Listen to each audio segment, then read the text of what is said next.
Ozish uchun endi 3-chi tavsiyamiz. 3-chi tavsiya bu sog'lom turmush tarzi.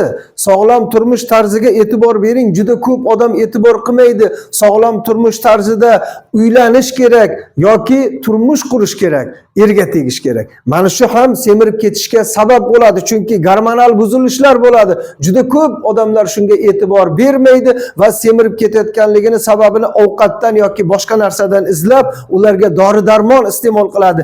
Aslida yaxshi oila qursa, ya'ni sog'lom turmush tarziga amal qilsa, shuni o'zi kifoya qiladi. Endi undan keyingisi to'g'ri ovqatlanish. Ba'zilar noto'g'ri ovqatlanishni evaziga mana shunday holatga uchraydi. Bunda mana bu kechki ovqatlanish kabilar birinchi tavsiyaga amal qilinadi, ya'ni to'g'ri ovqatlanishda. Uchinchisi gimnastika. Oz bo'lsa ham ertalabmi, kechkami gimnastika qilib qo'ying bo'ldi. Endi jismoniy mehnat, ya'ni terlashlik kerak bo'ladi. Terlash, ter orqali ham odamda ozish kuzatiladi. Va ekoturizm. Har zamonda mana bahor keldi, tabiat qo'yniga chiqib, tog'largami, bog'largami, qayergadir bo'lsa ham yuring, ozroq yuring, ekoturizm qiling. Shuni o'zi ham sizni ozishingizga, ya'ni sog'lom turmush tarzida juda katta yordam beradi.